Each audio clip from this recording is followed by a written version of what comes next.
God, I hate to use this word, tweets, and other Facebook activities, conversations that are going on social media networks, and not necessarily on dig itself.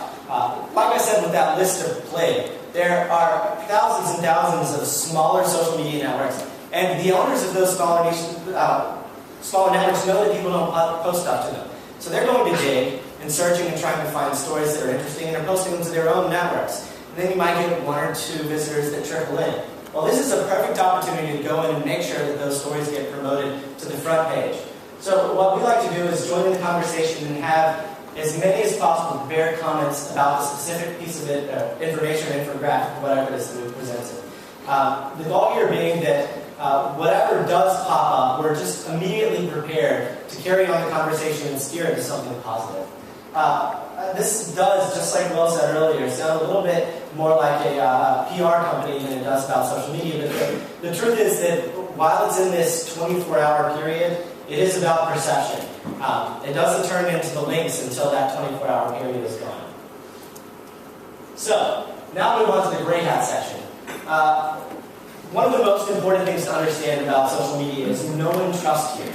Unless you are Muhammad Salim, unless you're scored or any number of really top diggers or redditors or something of that sort, nobody believes you. You've just submitted one thing for the first time in your entire dig usage, or maybe you've got an active account, but it's maybe the 10th thing you've submitted. If they haven't seen your URL before, if they've never seen joeschmoeswidgets.com, they're going to vote it down. If it's overtly commercial, done, not a chance. In fact, we used to call it the berry brigade, but the reality is that if you didn't match like a certain set of characteristics about a domain, you pretty much had no chance of getting to the front page, unless it was incredibly awesome. So this is the strategy that's used more and more and more commonly now by social media agencies like myself. Create fake image sites. Does anybody know what Imgur is? So just to put it in perspective, it's an image hosting site. It's free. You upload an image to it, and then you go submit it to Reddit. At least that's what everybody does. Yesterday, just on the whim, I decided to test it out. There were, I think there are like 30 links on the front page of Reddit at any given time. 19 of them were to self-posts. You don't necessarily have to post a URL. You can post a comment that's interesting and engaging with the community involved. So that meant there were 11 that were linking out to other sites. 2 of them were to newspapers, 9 of them were to Imgur.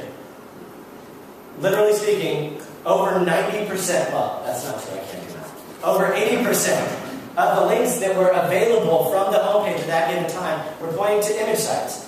So the problem with Imgur is I can't 301 redirect what I succeed on Imgur over to my site. So create your own fake one. This is an example, it's not our site, of a competitor of ours who was doing this remarkably well. They do gorgeous infographics. As you can see, all of their things are just image infographics. This is a list of all of the stories they had submitted at this point. And the list keeps going on. If you notice, aside from the one day, every single one succeeded. Every single one was popular. And that one that did, that was me. I was trying to resubmit their stories as much as possible so that hopefully people would think that they were spamming. As you can see, they still succeeded. And they've got at least 3 other sites just like this. And we've got sites like this, and other SEO and social media firms have it. People are doing it, and it's almost impossible to detect. All you do is on the homepage you put up like in private beta, here's a sign up form if you'd like to know. And then you just put your article up or your infographic or what do you want on the subpage. When you submit it, people see, oh, it's hosted on this free image hosting site. There's no way this is commercial. Of course, 24 hours later, well, you should probably wait 48 or so, create one, redirect it to your site, and you're good to go. Or better yet, wait till it gets to the front page of Dig. Then drop in your little copy and paste code here. Of course, the code looks different from what actually happens when you hit copy. And then they put it on their site, and you've got a great embed code that you can't get on a site like Imgur. And chances are, if you had that on your own website when you're trying to submit it, people would immediately see that you were trying to do a link page. So now on to what's really cool. This is called awesome hack. So daisy chaining folks. Does anybody here know what cross-site request forgeries are? Are there any security people, developers? Okay, there we go.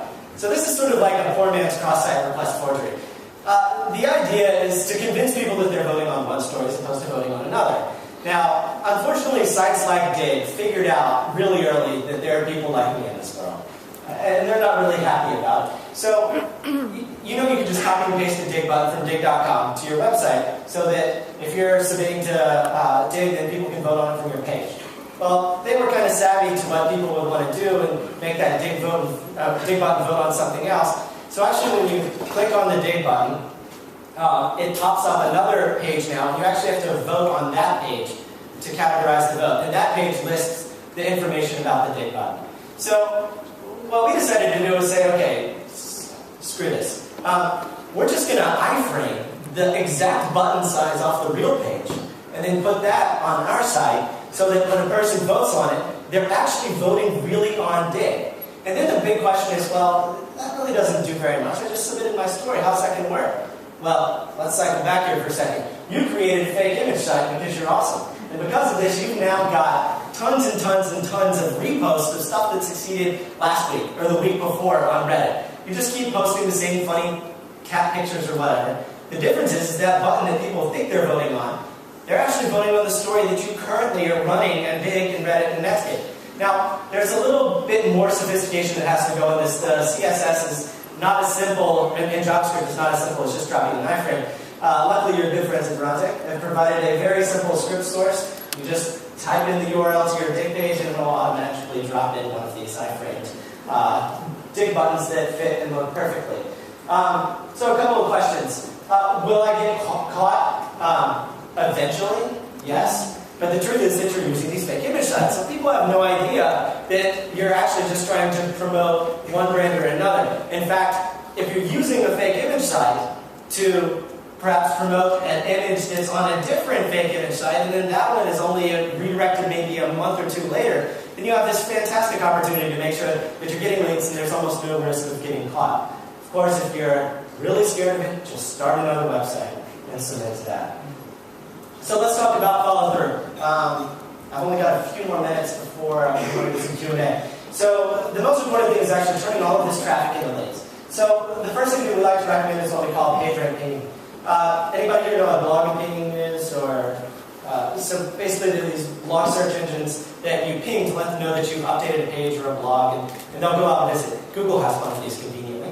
So there's this really short window, that 24-hour span, where different links are coming from internally on these networks pointing to the page that actually has a link on it. So let's say you submit to a Plig or something of that sort, and you've now got all of these votes that are links from the people who voted on your stories and things of that sort. Well, unless Google spies the site at the exact right time and finds those links pointing to that page where your link is on, you really just don't have a chance of getting all of those links indexed. So we go back to clicking, and we're looking at all of the pages that are actually referring. By doing this, we can identify all of the pages that we immediately want to get indexed. We export, which is conveniently available, directly to Microsoft Excel or whatever is your choice. You should go ahead and just remove any known no-following sites off the list just because it's a waste of time. Now, if you don't know what pinging is, basically you're just sending links to these automated processes to say, hey, this page has been updated. Tons of services that can do it free. The most common is Pingmatic. So there's one catch. Let's say that the second page of Dig's upcoming comes up, or some site's upcoming that actually gives you a link comes up. But we don't know if Google's already found this link before. If they have found the page and they found the link, we don't want to coax Google to come back. We want Google to think that page never changes. So Google doesn't come back for 2 or 3 months. So you've got this much longer link. So there's a little bit more that goes into the process of figuring, has Google gotten to this page yet? If they have gotten to the page, did they find it with a link on it? Did they not? So this whole process, once again, has been brought to you by the good people at Bronte. Link bait page right here. Just drop the URL of your link bait, and then drop the list of all of the referring sites. Hit submit. It's going to go check the pages, make sure the link is still on the page. Check Google's cache of the page to make sure that Google hasn't cached yet. As long as the metrics make sense, it'll then ping out all the URLs for you automatically. So the next thing, the follow through, and this is the one that really pissed me off. I really Reynolds about.